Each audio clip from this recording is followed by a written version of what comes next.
We see how the Muslims are like, oh, look at these dumbasses. They believe in communism. We'll use them until we don't have any use for them anymore. We are so tolerant and so scared of ridicule that we get rolled over. In New York City today, more than 50% of households don't speak English at home.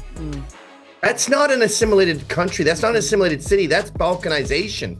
So they're not getting along to get along. It's a hostile takeover. We were attacked by Islam on September 11th. 3,000 people died. And we said, we'll never forget about this. And then we elected a Muslim mayor. Like, hold a grudge, please.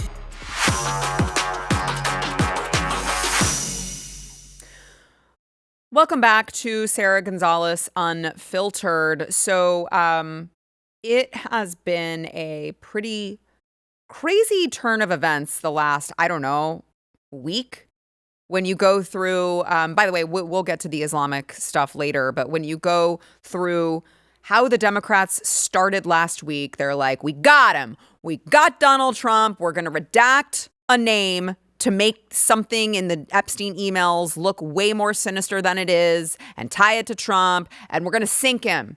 He's going to resign. I mean, I don't know where their minds thought that this was going to go, but they went from thinking they had Donald Trump to President Trump being totally vindicated to now President Trump throwing his full support behind releasing all of the Epstein files he posted to Truth Social over the weekend. This is a long one, guys. Stick with me. As I said on Friday night aboard Air Force One to the fake news media, House Republicans should vote to release the Epstein files because we have nothing to hide, and it's time to move on from this Democrat hoax perpetrated by radical left lunatics in order to deflect from the great success of the Republican Party, including our recent victory on the Democrat shutdown. The DOJ has already turned over tens of thousands of pages to the public on Epstein, are looking at various Democrat operatives, Bill Clinton, Reid Hoffman, Larry Summers, etc., and their relationship to Epstein.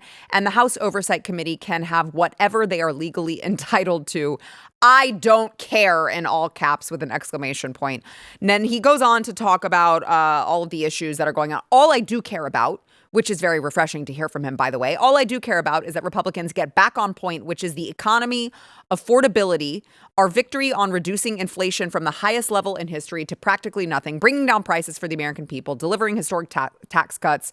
And then he goes into trillions of dollars of investment into America, rebuilding of our military, deporting criminal illegal aliens, ending men and women's sports. Nobody cared about Jeffrey Epstein when he was alive. And if the Democrats had anything, they would have released it before our landslide election victory. Fact check, true. He says some members of the Republican Party are being used and we can't let it happen. Let's start talking about the Republican Party's record-setting achievements and not fall into the Epstein trap, which is actually a curse on the Democrats, not us. Make America great again. So it seems like, because the elephant in the room, Donald Trump actually spent quite a bit of time trying to say that the Epstein files were a Democrat hoax and he didn't care about them anymore, and kind of mocked people who were asking about what about the Epstein files. And he was like, oh, are you still talking about those? And the Democrats used that to their advantage to hit him and say, look, he has something to hide. But now he's like, actually, I don't. Screw you guys. Let's just release the whole damn thing. I don't even care anymore. I was trying to keep everyone on track to save the country. You know what? If you guys are going to use it as a distraction, go ahead and dig your own grave, because we all know that the Democrats are very responsible and were very, very entwined with Jeffrey Epstein, including Stacey Plaskin, who apparently the Washington Post of all places, put out this several minute clip where she was caught.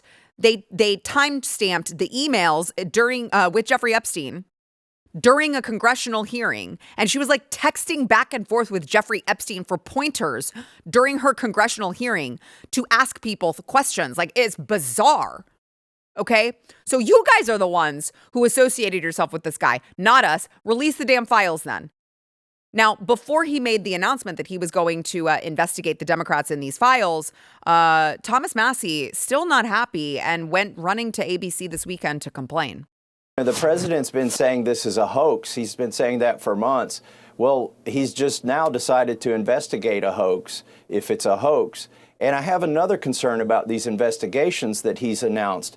If they have ongoing investigations in certain areas, those documents can't be released. So this might be a big smokescreen, these investigations, to open a bunch of them as a last-ditch effort to prevent the release of the Epstein files. Why are you falling into the trap of the Democrats?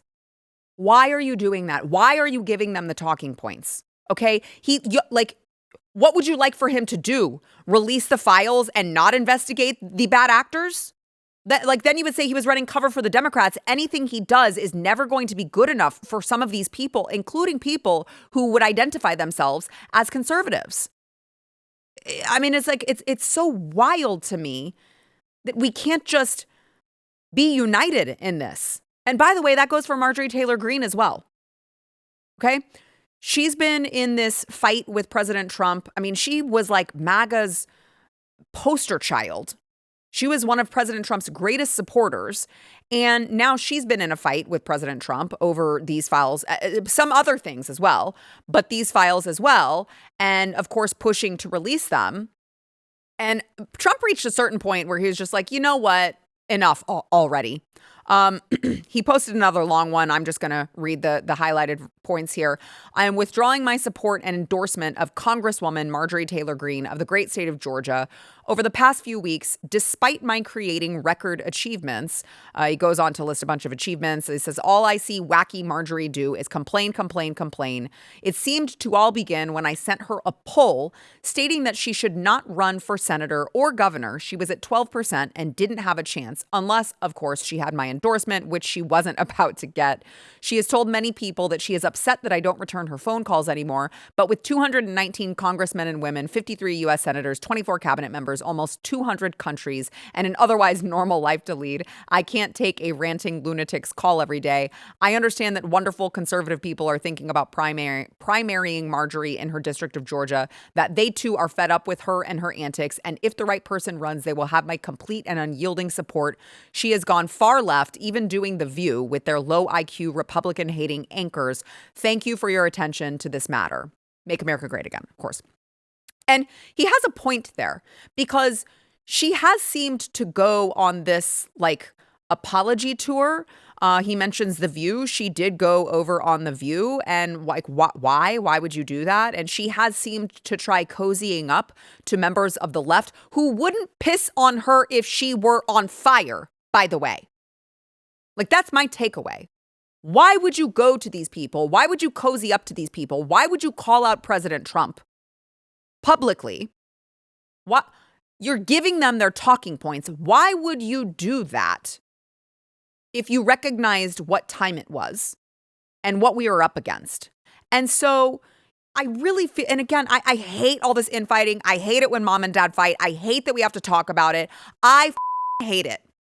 I hate giving it airtime. But at this point, it's become the elephant in the room that we do need to address.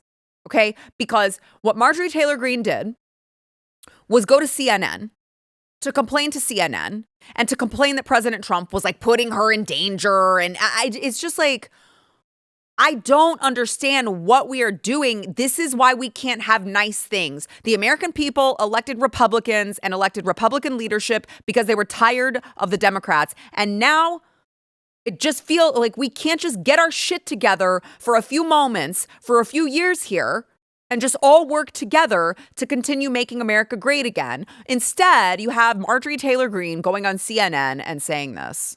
You posted on X that President Trump is, with his comments, fueling a, quote, hotbed of threats against you.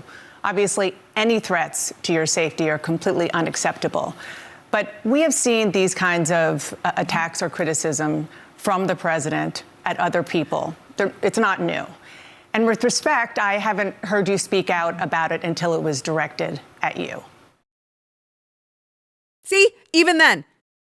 Dana, I even think then, it's a that's gotcha fair question. Criticism. And I would like to say humbly, I'm sorry for taking part in the toxic politics. It's very bad for our country. Okay. And it's been something I've thought about a lot, especially since Charlie Kirk was assassinated. Yeah, he was. That I'm only responsible for myself and my own words and actions. And I am committed, and I've been working on this a lot lately, to put down the knives in politics. Put down the knives in politics. Like, what? Do you hear yourself, lady? He called you a traitor. Like that's it. He said he didn't think that you would win if you ran for Senate or governor. That's it. That's what he said. And now she's like, oh my gosh, my house has been, someone sent a pizza to my house. I'm about to be swatted. People are putting threats on my life. It's not fair. President Trump is mean. He said that you're a traitor. He didn't call you a literally Hitler. He didn't call you a Nazi. He didn't call you a fascist. He didn't engage in this insightful rhetoric that we see the left engaging in leading up to, she mentions it, ironically enough, leading up to Charlie Kirk's assassination. Because the other side is busy. They are very busy, Marjorie, with 2 assassination attempts on the president, the assassination of Charlie Kirk. Okay? They are busy actually threatening our lives, not in a metaphorical way, quite literally threatening our lives. I'm talking about putting down the knives. And Marjorie Taylor Greene is like, oh, but the mean words. Like, to have any Republican using Charlie's murder to criticize the president for his words on Truth Social because he called you a traitor is actually astounding. It is wild. Like, this is embarrassing at this point. You're going to go to CNN of all places to give them the talking points of how, what, this is a both sides problem? This is a Republican problem because you're busy petty infighting with our president, who the American people elected? It's just too much. It's just too much. Okay, it's too much. Make sure that you subscribe to Sara Gonzales Unfiltered, by the way. Smash the like button or gently tap it. We all appreciate a gentle tapping from time to time. And comment. It'll help us out in the algorithm, which we all know is stacked against us. Go ahead. Every single person who is watching this in the live premiere right now, go ahead. I'll give you just a second to go and hit the like button because I know there are some of you who are not doing it. And one of these days, we're going to have words about it. Just kidding. Am I? Anyway, I want to thank our sponsor this segment, Birch Gold. So it's that one time of year that Birch Gold Group gives away free gold with every qualifying purchase. So for Black Friday, when you convert an existing IRA or 401k into a tax-sheltered IRA in gold, Birch Gold is going to send free gold to your home for every $20,000 purchased. Gold started this year around $2,600 an ounce. By October, it was over $4,000 an ounce. That is because of global uncertainty. And 2025, you have these trade wars where President Trump is trying to bring everything back to, fair at all.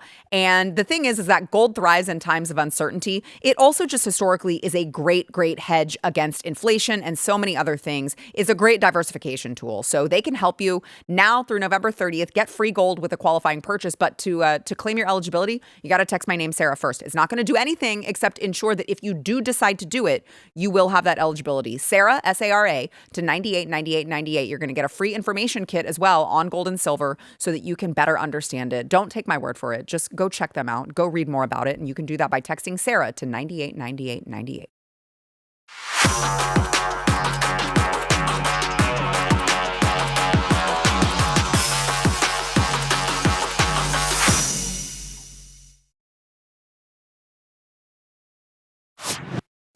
Something that has continued to alarm me is of course, the Islamic takeover of America, but also at the same time that you are seeing the Islamification of this entire country.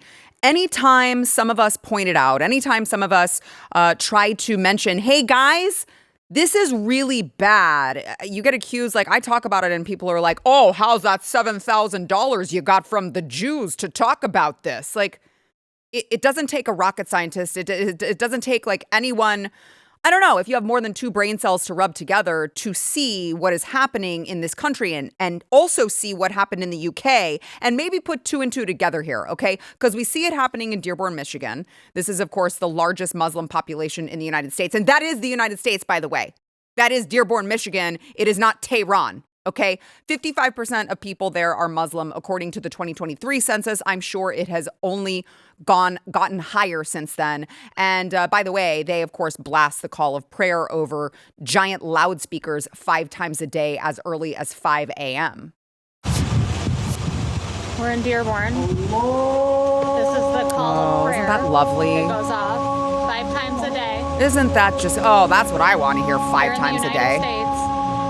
That was beautiful. Would you like to hear this blasting through your neighborhood? No, I sure wouldn't. I hear that and I'm like, where's the suicide bomber? So take cover, okay? And by the way, over in Dearborn, you even have the city's mayor going out and saying to me, really disturbing stuff like this. Because what you often hear that it's accompanied with that as well, you must assimilate. I shouldn't put out a magazine that's in 2 languages. Why can't you speak English?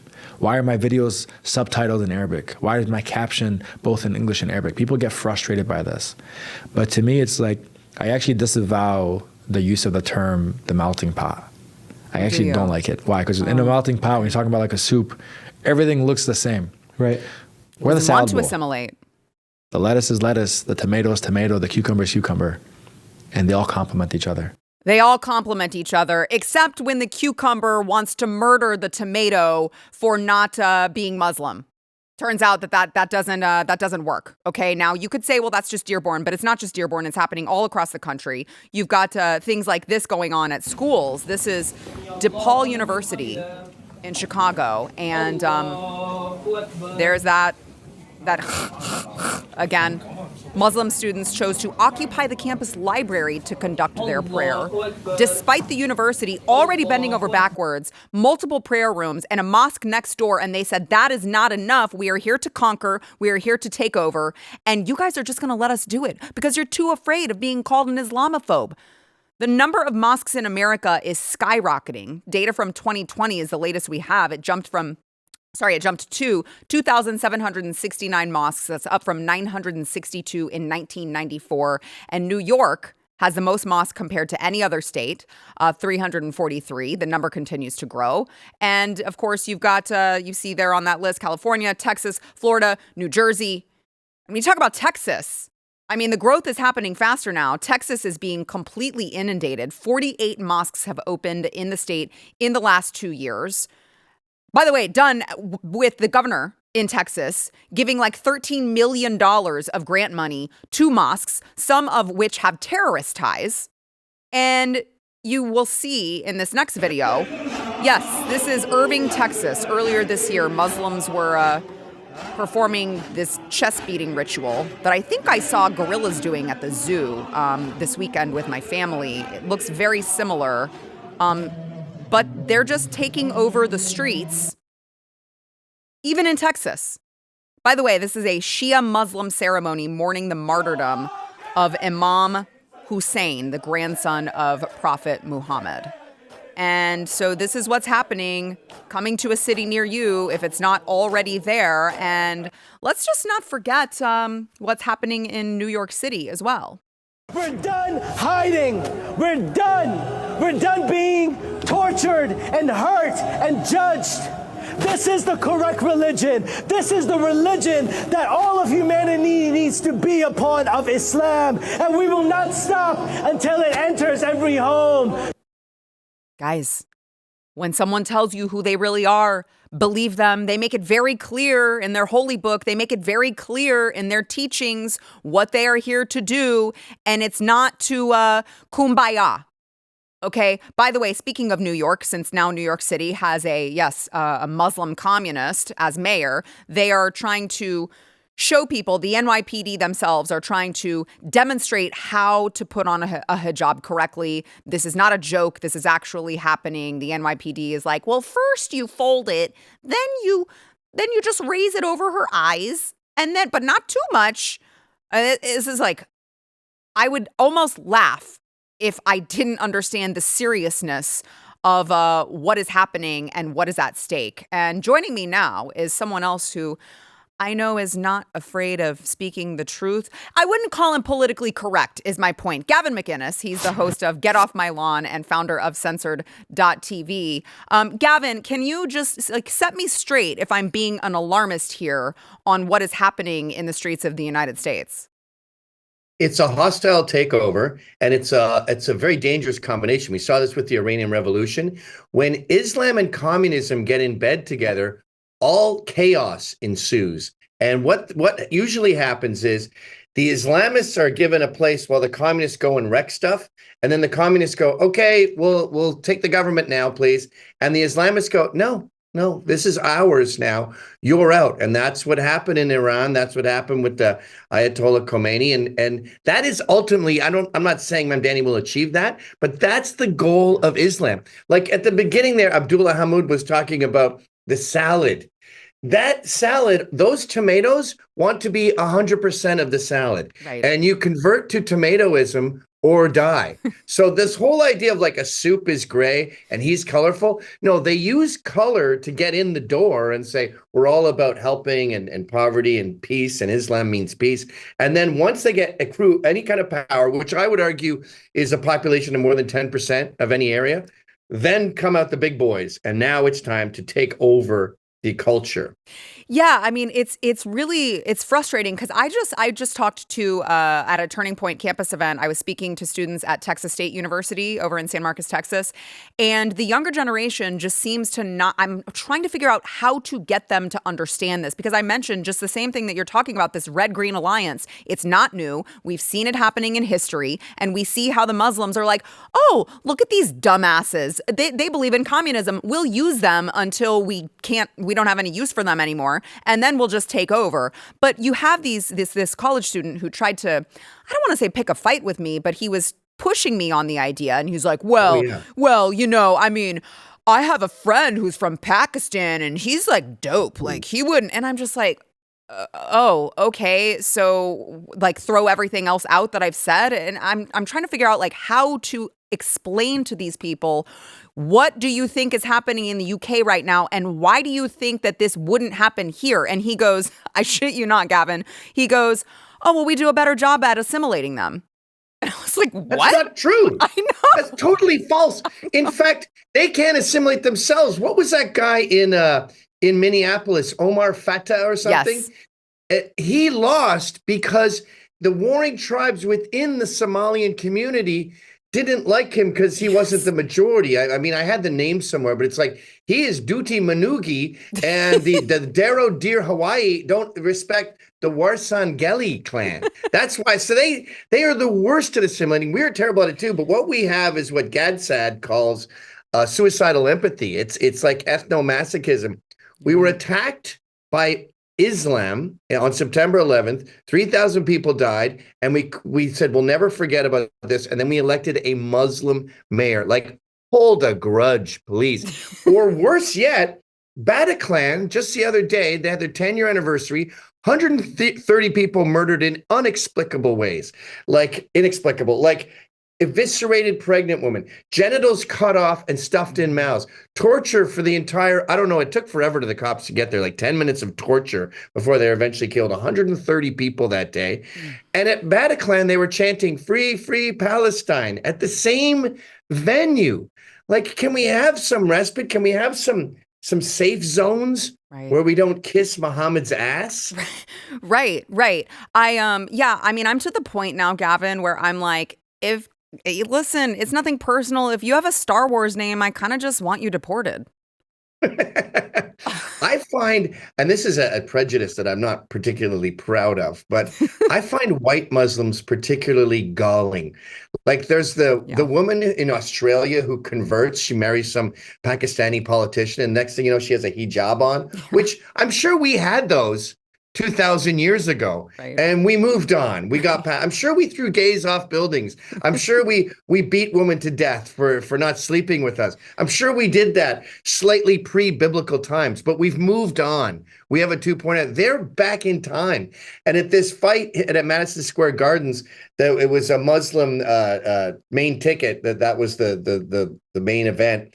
And like there was 5 rows of Muslim Brotherhood there. And of course a brawl breaks out and they're beating the crap out of each other. I'm listening to their weird, I don't know, Georgian or whatever Chechnyan accent that is. And I'm just with the dumb beard at the bottom. I'm just like, ew. I don't like that. It looks like you've glued pubes to your face, and it doesn't look sanitary. You need a mustache. You can't have a beard without a mustache. It's weird. It's like if you were to shave your pubic area, but you just left like a weird smile at the top somewhere in some random spot. It's jarring. Stop it. So what would you say? Because I do try to be I want to help provide ideas for solutions rather than just constantly bitch about problems. And some tell me that my solution of just deporting the Star Wars names is too far and will never happen. But in all seriousness, I do feel like this does need to happen at a very, very local level, because the amount of mayors and city council members and things of that nature that I'm seeing even in Texas, where they're having all of these days that they're dedicating to, today is Muslim Day, and we're building a new mosque, and then we're going to invite these princes to come, and we're going to give them the red carpet treatment, and then we're going to give them the keys to the city. Like, I feel like one of the solutions to this for patriots who see what's happening and want America to do something before it's too late is to make sure that you get involved at a local level, because this is all happening very locally. What else, if anything, would you say to people who are trying to do what they can, just a regular average American, to stop this? Mockery. I think that is the best weapon against them. Mockery and intolerance. Yep. They don't permit it. They pretend they permit it and they're open-minded and they want to be a big plate of salad. They have absolutely zero tolerance for any kind of mockery. I mean, they say that you're going to hell if you build a snowman because you're creating a false idol. So they need to be exposed for what they are. Like a good trick is to go, didn't your prophet marry a 6-year-old? Right. And that tricks them into going, hey, she was 9. You got that wrong. And you're like, oh, shoot, sorry about that, 9. But, we are so tolerant and so scared of ridicule that we get rolled over. In New York City today, more than 50% of households don't speak English at home. That's not an assimilated country. That's not an assimilated city. That's balkanization. So they're not getting along to get along. It's a hostile takeover. And as you said earlier, that praying in the library, that's a political act. That's a sign of war. That is a very tactical move. And they do it all over Toronto, all over Canada, all over Britain. They'll take over an entire road, an entire park. And that's their way of saying, I'm here. It's kind of weird that they stick their ass in your face. And they're saying, this is my turf now. And, look around the world. This is not new. We saw Lebanon used to be probably 95% Christian. It's maybe 60% Christian now, and it's a hellhole, and there's less Christians there every day. Look at the way they treat Christians in northern Iraq. 12 Christians are killed every day in the Middle East. These are not your friends. And I've said this a million times.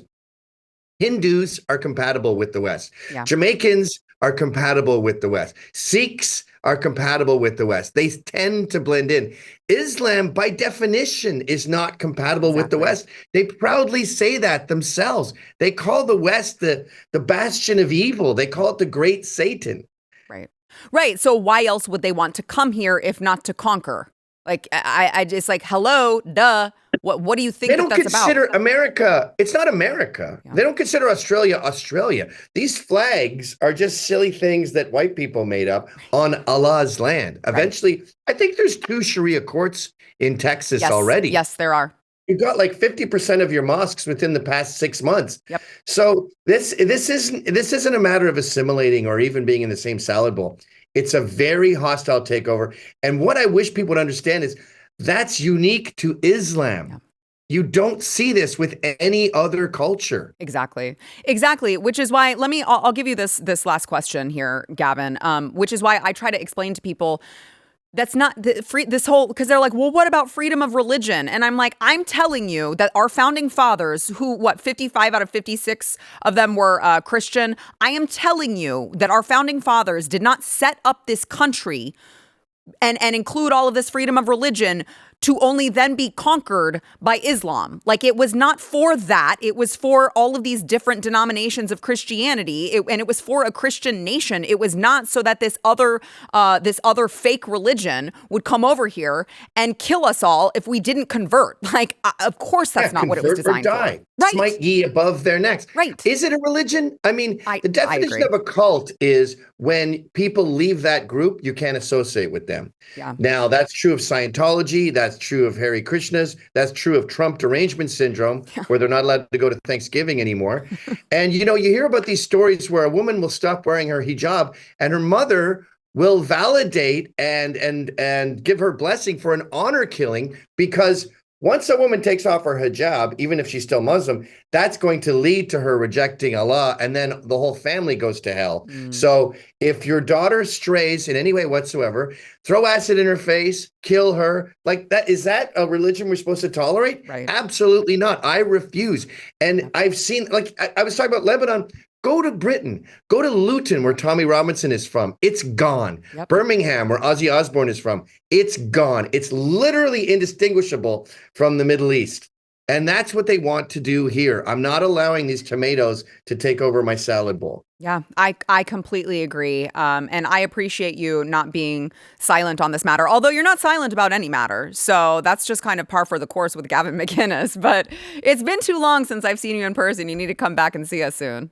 Yeah, I'd love to. Yeah, that would be great. Gavin McInnes, of course, host of Get Off My Lawn and founder of Censored.tv. Thank you, my friend. Thanks for having me. See you next time. All right. So before we go to break, I do want to thank our sponsor, Patriot Mobile. So Patriot Mobile, I love the people over at Patriot Mobile. Glenn and Jenny Story, the founders, they are some of the most patriotic people that I have ever been around, ever had the pleasure of knowing. And I see that, actually. It's not just that I know them. It's that I see their name, their logo, Patriot Mobile's logo, at every single grassroots event that I go to for conservative leaders, for conservative grassroots organizations. They are on the front lines putting their money where their mouth is. And so what you can do is, if you have not yet switched to Patriot Mobile or even gone to check them out, go check them out. They're America's only Christian conservative wireless provider. And for over 12 years, they've been defending faith, family, and freedom while providing the same or better premium network access on all three major United States networks. So it's not like we're not in the dark ages. Okay, you can pick your own phone, or you can keep the one you have now. You can pick your own number. You can keep the one you have now. But you've got unlimited data, mobile hotspots, everything all of the big mobile carriers can do, they can do as well. And you will know that you are supporting a patriotic company that is taking a portion of your money and donating it to causes that you are fighting for, not against. You can go to patriotmobile.com/Sara. Use promo code Sara for a free month of service. That is patriotmobile.com/Sara. Promo code Sara.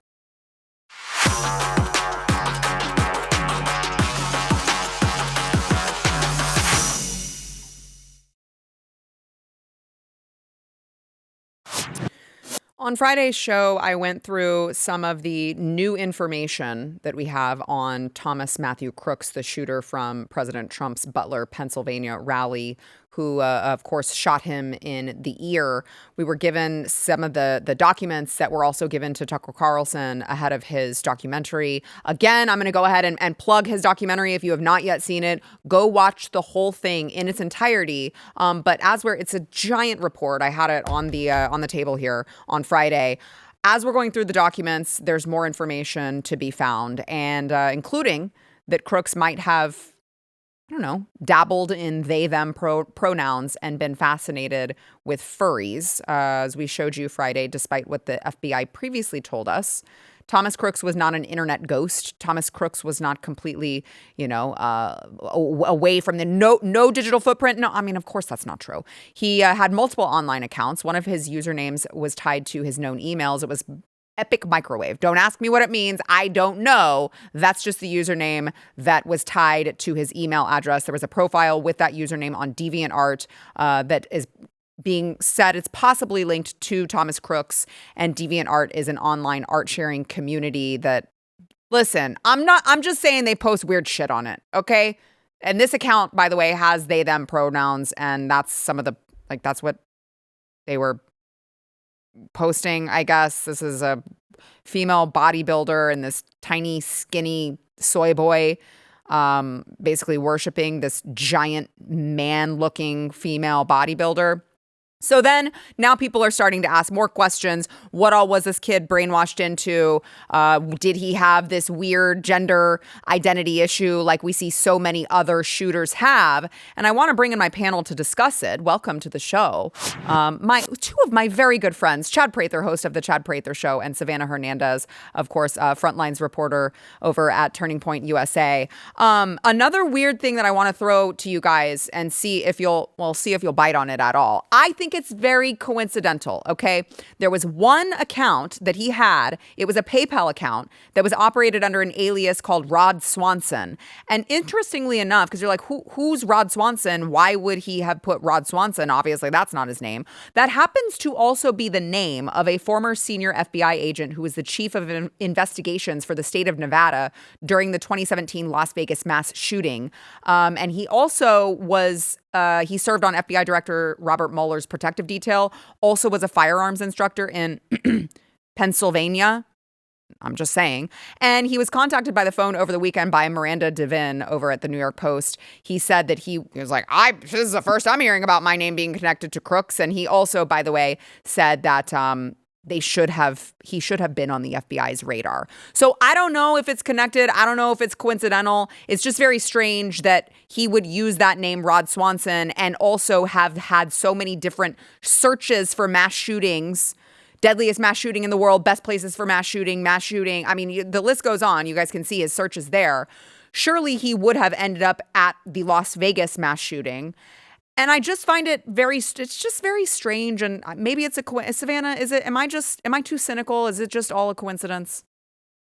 Look, Sara, don't go to me first. Perhaps Chad has a better response to this because, to be quite honest with you, with everything that has happened in this last couple of weeks, the only thing that has come out of it for me is even less trust in our government, less trust in the FBI, less trust in the CIA. I feel like the American people, once again, are being left with more questions than answers.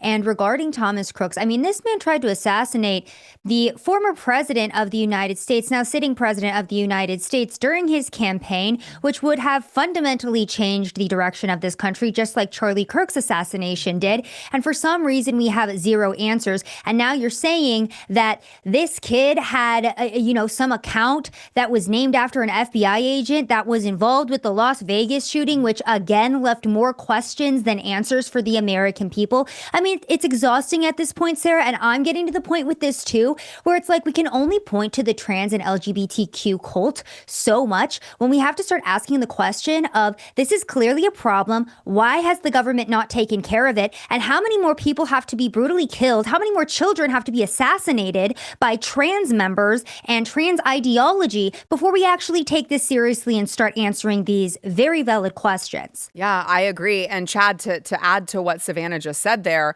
I mean, at a certain point, it's like, are we actually doing it to ourselves by way of the FBI being involved in some of these, Discord, some of these servers where they're hyping people up and they're creating these monsters? At a certain point, you have to start asking, is the call coming from inside the house? Yeah, it's a good way to put it. I don't think we have a trans problem. We have a truth problem. But the truth, when it is violated in the way that it is, one of the easiest groups of people apparently to target is the trans community, which can easily be radicalized. Look, you can't build an identity on self-invention and then demand the world affirm the fantasy that you're trying to live out without some kind of consequence, because we're not designed to carry this burden of creating ourselves. You take God and traditional values away, you take order away, you take away biology, you take away truth. You're not liberating people, you're disintegrating them, and disintegrated people do disintegrated things. The weird thing is that after the disintegration, it always leads back to something the FBI either knew or was involved in. So at the end of the day, we're like, we got a massive truth problem. Right. Yeah. I mean, I'm looking at all of these, throw up the searches again, Stephen. I'm looking at all of these searches that this kid I'm like, you mean to tell me, again, they found every single person who was in DC or in the vicinity of DC on January 6, 2021. And this kid is all searching all of this, and somehow he wasn't on their radar. I just don't, that's not believable. I just don't find that to be believable at all. And so therefore, the fact that they have not come out and told us, yes, he was on our radar and this is where the cracks fell through or whatever, just like we had with Parkland, I'm just getting to the point where, Savanah, I'm like you, I'm like, I don't believe any of you guys anymore. And that's really a problem because we thought that what we were getting with this new Trump administration was the cleaning house of all of these deep staters, of all of these bad actors. And it just feels like there's total stagnation in all of these different governmental agencies. I want to give you guys just a really brief response to that real quick before we go to break. Savanah? Yeah, Sara, I think you put it best. There is a huge stagnation right now, and the American people are really losing a lot of patience with the current FBI and the current DOJ because we feel like they aren't moving fast enough. They're not giving the American people the transparency that we were promised, or again, the answers to any of the questions that we have. So there clearly very much is a huge problem with trans assassins in this country, and the FBI could very easily follow up on this and have prevented a lot of the needless deaths that we saw, and they haven't. So yeah, but it's just like, but Chad, it's like, well, just trust us, bro. Just trust us, bro. We're going to go on Fox News, me, Kash Patel and Dan Bongino, and we're just going to be like, trust us, bro. It's fine. Yeah, then they're going to tell you that these kids don't have some kind of a digital footprint. Listen, these people live in a revolving door of pronouns and avatars and online personas and furry fantasies and alternate selves and ever-shifting labels. And listen, every time their soul fractures, you're watching another identity pop up. It's like, my name is Legion. And then to tell me that that person doesn't have a digital footprint. Okay. Now the FBI, then they come out later on and say, well, we were watching this person all along. It just doesn't pass the sniff test. In fact, it does smell like something that I won't say on your program, Sarah, because you got the dirty mouth today it's and shit. Not me. So it's shit. So there. Shit so there. is It's the word. Shit. Shit. See, and you made me say it.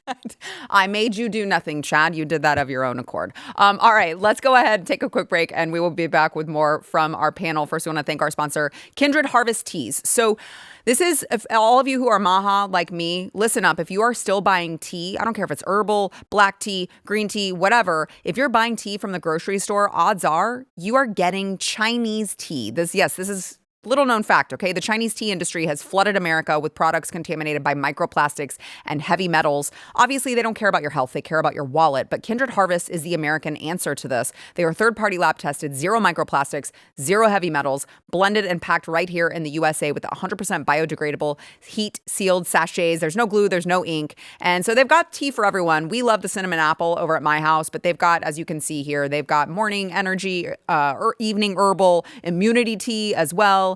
Stop trusting China with your family's health. Choose American quality, okay? You can do that by going to kindredharvest.co. Use code Sara for 20% off. That is kindredharvest.co, code Sara.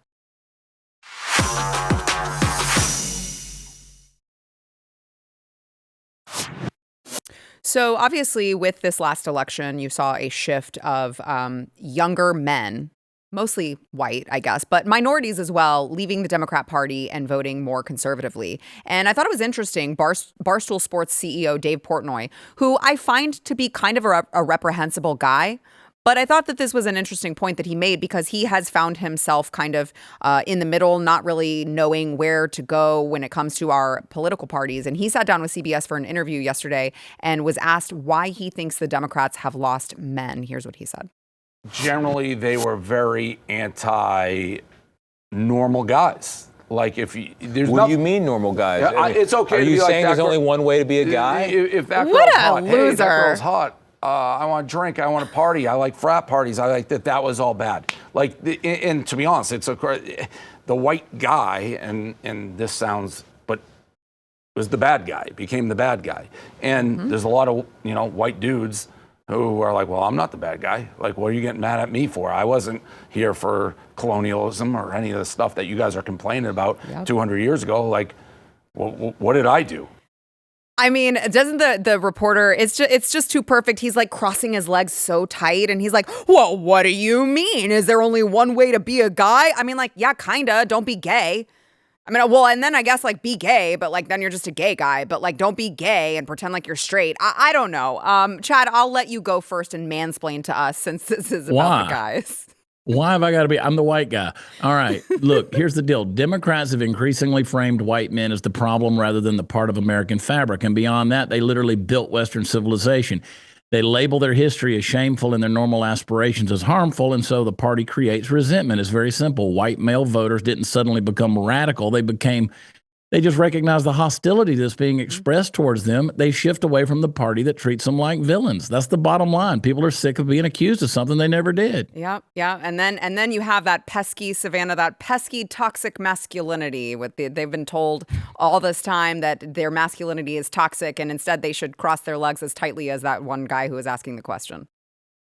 Yeah, Sarah, it's funny because I feel like this is not only a man issue as well, but just like a normal people issue. And that's why we saw the Sydney Sweeney meme absolutely explode this last week, because she just so eloquently was like, yeah, I'm not playing these ridiculous games anymore where I apologize for my gender or my race. Not that women have to deal with this as, much as men do, but it's just been hilarious to just see where our current political class is at. And I hope that, look, Sarah, I feel like we were given the easiest win ever because our opponents are literally like mentally ill, obese people who don't know what deodorant is and chop off their body parts for fun. Like, that is our opponent, yet somehow the Republican Party still finds a way to drive away young men. I mean, we have our own issues right now in the right wing with our own civil war. So it's like, can we just stop all of this nonsense and stop attacking men for being masculine and stop attacking people for telling the truth and actually just focus on how we win over Gen Z by, fixing the economy, maybe making homes more affordable. I really hope that Republicans seize on the fact that we have the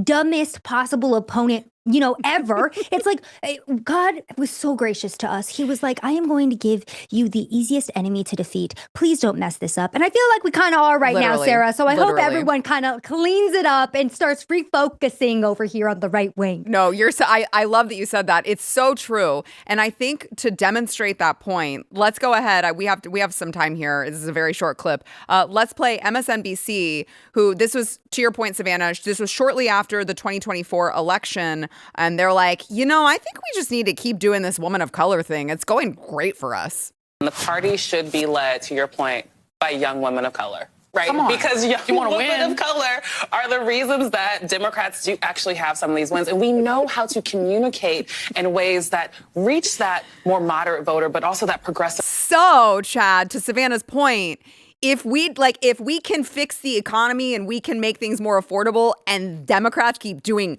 that, I mean, God's like, I can't make this any easier for you guys. Please, for the love of God, save this thing. I mean that whoever that lady is, she's not in my inbox. I can tell you that. I've gotten some pretty strong messages from young women of color that weren't quite so eloquent and pretty graphic. In fact, look, you took a whole demographic of people.